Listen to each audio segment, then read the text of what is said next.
Today we're talking about sedges, an absolutely amazing plant for any garden.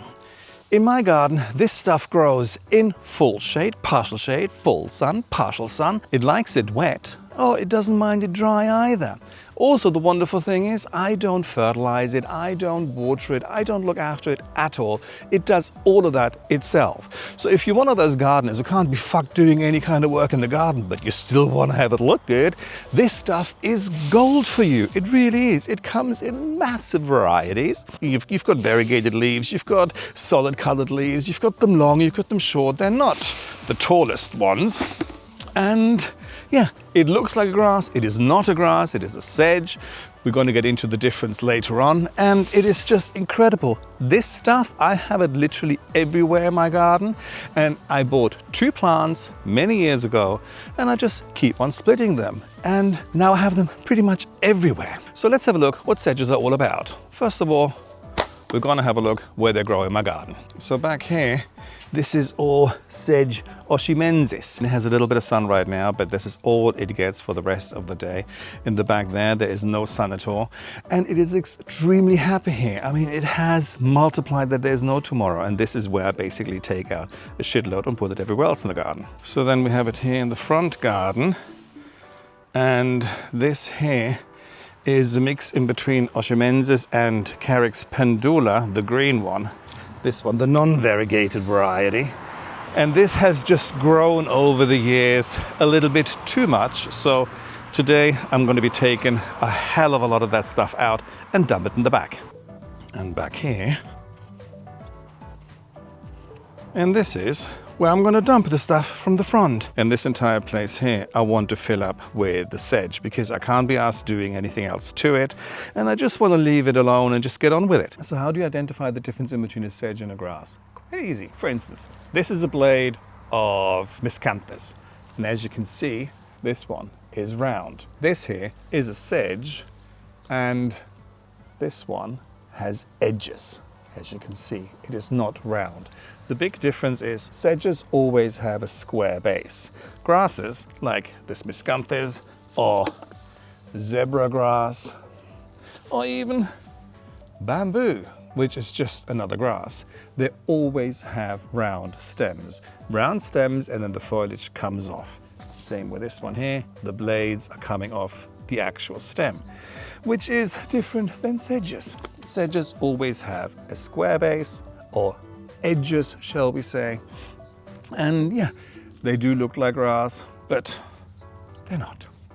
The way this multiplies is through underground stems or rhizomes. Oh, bloody plants.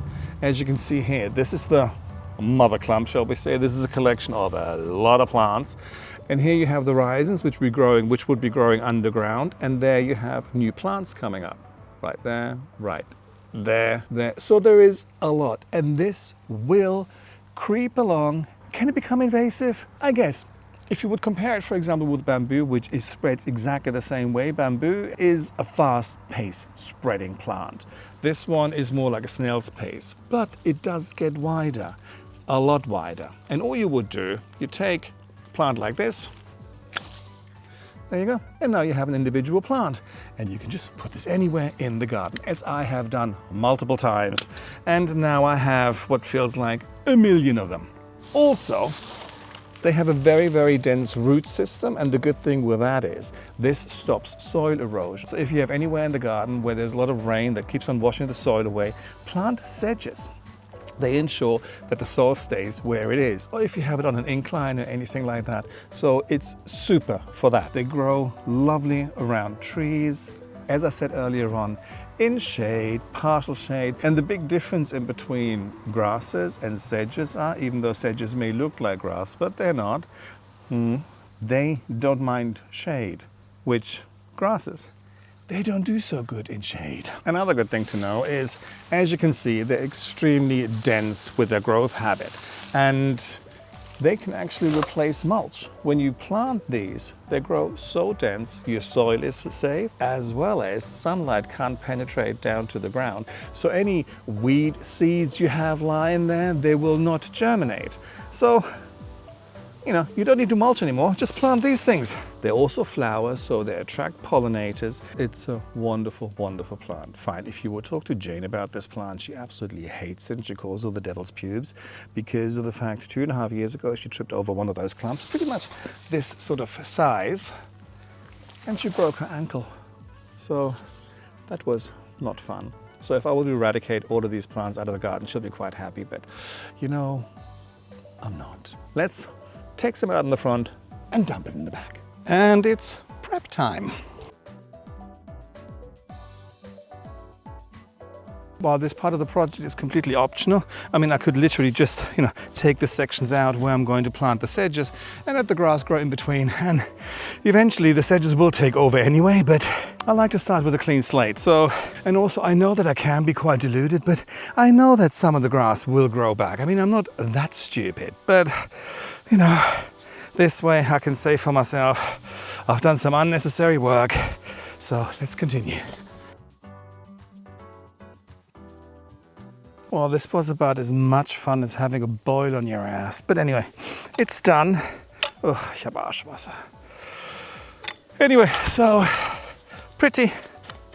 New bed. Let's go and get some plants from the front. So years ago we planted just a few sedges here on the side, and that lion had been sitting where it is right now at the time. And it is completely covered up.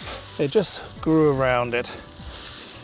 So it's time for the line to be visible again. So all there is left to do is just get some sedges out. And the reason why we have the line, that was in front of Jane's parents' house. And when they moved, we thought, fuck it, we're taking the line. So we did. And I'm not being cautious or anything. I'm just in there with a spade, lift and pull.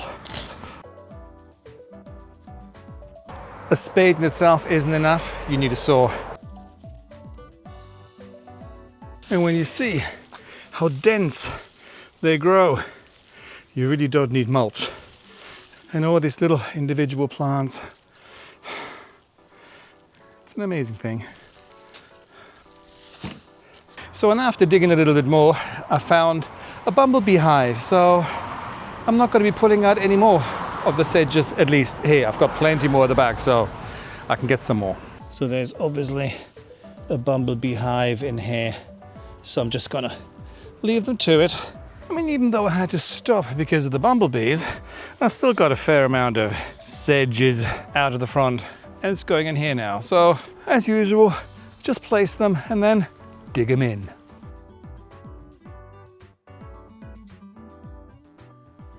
So really happy with the result. And yeah, as we saw from the front, bumblebees like it. And also when they start flowering, they're not the sexiest flowers. I mean, don't get too excited about it, but at least with this variety. But they do attract pollinators as well, so they are very, very good for your garden. Go out there, plant some sedge, and I'm just gonna water them in, then water myself and reward myself for a job well done. Anyway, that's me for today, and I shall talk to you guys later. Bye.